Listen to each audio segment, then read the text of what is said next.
दिखनी चाहिए, सेवक न दिखे तो भी चलता। सेवा दिसली नाही, सेवक नहीं दिसला तरी तो बोले आज तक तूने हमारी सेवा की लेकिन हमने कुछ नहीं दिया, लेकिन बेटा अब थोड़े दिन बचे मेरी तो जीवन की यात्रा समाप्त होने वाली है, अब तुझे मैं क्या दूं। लेकिन देख सुन, जिस तरह तू मेरी सेवा करती रही उसी प्रकार सेवा करती रही। एक दिन तेरी सेवा लेने के लिए भगवान स्वयं अवतारित होंगे और राम बनकर आएंगे। तो पहला नामकरण विधि भगवान के आने की तो मतंग ऋषि ने की थी, और दूसरी नामकरण विधि तो सबसे पहले किसने की, तो बोली शबरी ने की। तो शबरी रोज राह तकती थी, रोज सुबह उठना, वही रास्ता, उस रास्ते की सब स्वच्छता करना, उसके बाद में सब फूल बिछाती हुई कोई महात्मा लोग आए तो शबरी ने कहा नाना यहाँ से मत जाना। तो किसी ने कहा पगली है, बोले पगली है, रोज इसी रास्ते से आती है, झाड़ू लगाती है और रास्ता बड़ी सजाती है। बोले क्यों सजाती है, बोले उसे लगता है कि इस सजाए हुए रास्ते से मेरे राम आएंगे, मेरे राम आएंगे, ये मेरे राम के लिए बनाया है। हे करत असताना एकम 2 दिवस नाही केलं, 21 दिवसाचं व्रत नाही केलं तिनं। माय मशीन दूध आला तर मी 16 गुरुवार करीन गजानन महाराजाची, त्यातली नव्हती ती नाही, तिनं लहानपणापासून सुरुवात केली, रोज बनायची।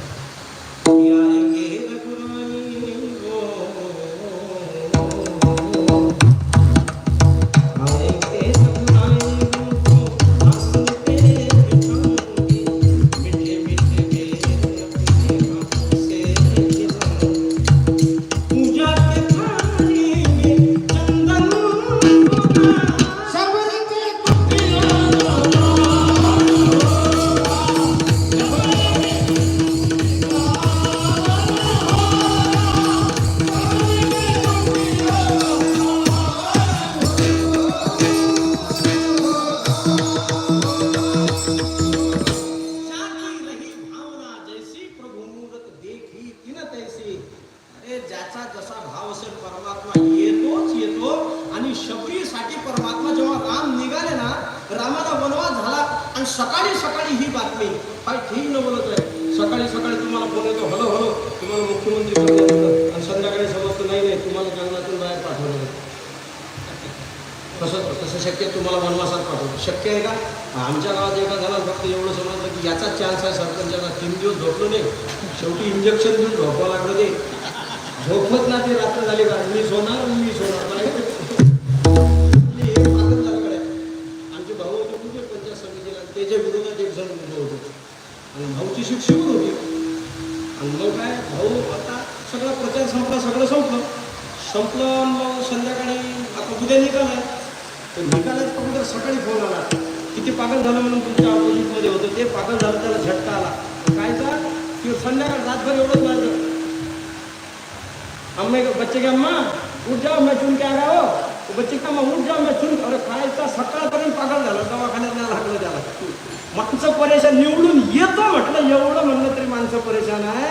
आणि सरपंच पद आपल्यालाच म्हणलं तर मग तो बोलायचं कामच नाही, म्हणलं गादी सोडून 3 इंचावर वर असतो तो, आणि ज्याला सम्राट ही गादी आता भेटली आणि सकाळी सकाळी निरोप आला, बेटा तुम्हारे लिए तुम्हारे पप्पा ने बन का रास्ता पूजा है। तो राम जी ने अपनी माँ से कहा कि माँ मैं इस संसार का सबसे भाग्यशाली बेटा हूँ।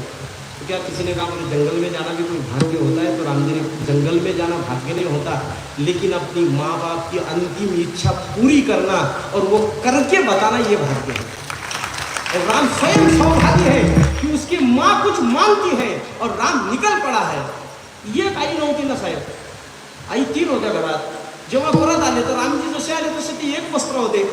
प्रभूला सांगितलं बेटा स्नान करून घे, आज आम्हाला पाहायचं आहे। आणि सगळ्यातला सुवर्णक्षण काय असतं माहीत आहे, ज्या दिवशी आपलं लेकरू आपल्यापेक्षा मोठं होते ना, ते पाहताना आईवडिलांचं सुख वेगळं असतं। म्हणजे मुलगा एवढा कर्तव्यगार निघावा की आपली 50% त्यांना आपल्या डोळ्यात उभं टिकावा, एवढा कर्तव्यगार निघावा, हे असं लेकरू जन्माला यावं आणि तो मुलगा मोठा व्हावा। कौशल्याला वाटलं आज जगातला सगळ्यात मोठा दिवस आहे, तिला ते सगळं आठवलं, घुमक चलत राम कंदूर बाजती पैजनिया किलक किलक किलक धाय चलत भूमि